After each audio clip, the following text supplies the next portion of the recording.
सभी को जय मसीह। मैं आप लोगों से एक गवाही शेयर करना चाहता हूं, तो आप लोग इसको लास्ट तक सुने। 2022 में होली के दिन की बात है ये। होली के दिन हम लोग घर में बैठे हुए थे फैमिली समेत क्वार्टर में, कश्मीर में। और उस समय कुछ लोग आए, गेट खटखटाया और कहा कि गेट खोलो, हमें आप पे रंग लगाना है। मैंने पहले कहा था कि हम लोग होली नहीं मनाते, और मैंने बताया भी था कि रंग से हमें प्रॉब्लम है, स्किन प्रॉब्लम वगैरह हो जाती है, या फिर वैसे भी हम लोग होली में इंटरेस्ट नहीं लेते हैं। लेकिन फिर भी उनने ज़बरदस्ती बोला, गेट खटखटाया बाद में आकर और कहा कि गेट खोलो। तब हमने नहीं खोला। फिर उसके बाद में वो गेट पे से काफ़ी देर तक पीटते रहे, फिर बाद में वो चले गए। बस हम प्रार्थना कर रहे थे, प्रभु का धन्यवाद दे रहे थे, प्रभु से कह रहा था प्रभु ये चले जाएं, और वो चले गए। चले जाने के बाद में शाम को हम लोगों ने सोचा अब तो सब ठंडा हो गया है, होली वगैरह, तो शाम को हमने सोचा अब चलते हैं हम लोग थोड़ा मार्केट तक घूम के आते हैं, कुछ ले लेंगे सामान। तो हम पति पत्नी और मेरी बेटी हम लोग बाहर निकले मार्केट जाने के लिए। थोड़ी दूर गए, अचानक से वो भाई जो मेरे गेट पे आके खटखटा रहा था, उनमें से एक भाई जो हमारे पड़ोस में ही रहते थे, वो आए अचानक से, बहुत ज़्यादा नशे में थे, और उनने मुझे पीठ पे आके बहुत घूंसे से मारा और सिर पे भी मारा। और मैंने देखा अचानक से अटैक किया, और मेरी पत्नी और मेरी बेटी भी वहाँ थी। मैंने देखा उनकी तरफ और मैंने कुछ भी नहीं बोला। मैं चुपचाप वहाँ से चला गया, क्योंकि मुझे एक परमेश्वर का वचन याद आया कि तुम्हारी तरफ से लड़ने वाला मैं हूँ, बुराई का सामना नहीं करना करके बोला। तो उस समय मैंने परमेश्वर के हाथ में वो बात छोड़ दी, और मैं चल दिया।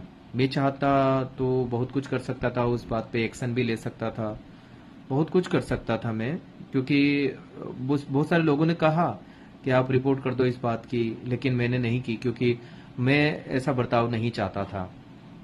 ओके।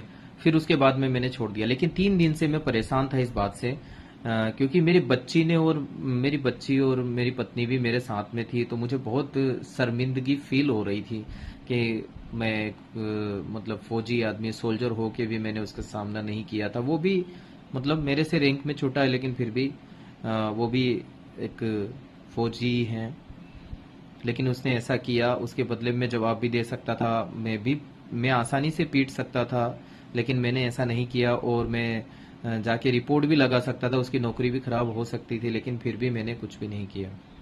मैंने प्रभु के हाथ में दे दिया। फिर मैं प्रार्थना करता रहा, प्रभु मुझे तसल्ली दे, मुझे परमेश्वर, मेरे मन को जो मुझे बहुत बेचैनी हो रही है। 2 दिन हुआ, 2 दिन के बाद में एकदम अचानक से एक इंसिडेंट आया। तीसरे दिन की ही बात है, 2 ही दिन हुआ था, दूसरे या तीसरे दिन की बात है। मेरी पत्नी ने कहा, वो भैया है ना जिनने आपके ऊपर हाथ उठाया था, उनका हाथ कट गया है। और मेरी पत्नी ने, उनका हाथ से खून बह रहा था और ऐसे कटा हुआ था, और वो जा रहे थे। तब मेरी पत्नी ने बोल भी दिया कि ये इस वजह से कि कहीं मेरे पति को आपने मारा, इस वजह से तो नहीं हुआ। लेकिन फिर उसके बाद में मैंने प्रार्थना की, मैंने बोला प्रभु मेरी ये इच्छा नहीं है, मैं उनको माफ़ करना चाहता हूँ, मुझे कोई गिला शिकवा नहीं है प्रभु, मैं उनसे प्रेम करता हूँ। तब मैंने इस प्रेम को साबित करने के लिए और मेरे मन को तसल्ली देने के लिए मैंने उनको घर पे इनवाइट भी किया। हम लोगों ने एक साथ में खाना खाया, तब मुझे तसल्ली हुई। परमेश्वर का प्रेम हमें यह सिखाता है। ओके, हम लोग सबसे प्रेम करते हैं। ये मेरी एक बहुत बेस्ट गवाही है, जिसकी वजह से मुझे बहुत तसल्ली मिली थी बाद में, और परमेश्वर का धन्यवाद करता हूँ उस बात के लिए भी। ओके, परमेश्वर ने मेरे जीवन को बदला और परमेश्वर ने मुझे ब्लेस किया, और हम लोग अच्छे दोस्त बन गए। अच्छे दोस्त हैं, अच्छी बातें होती हैं, ठीक है, एक दूसरे के साथ में उठते बैठते हैं। प्रभु का धन्यवाद इस गवाही के लिए। परमेश्वर आपको भी सबको ब्लेस करें, परमेश्वर आपको आशीषित करें। आपको अगर जो और गवाही सुननी है तो आप इस चैनल को सब्सक्राइब करें, ताकि आपके पास में और भी वीडियो आपके पास में पहुंच सके। जय मसीह।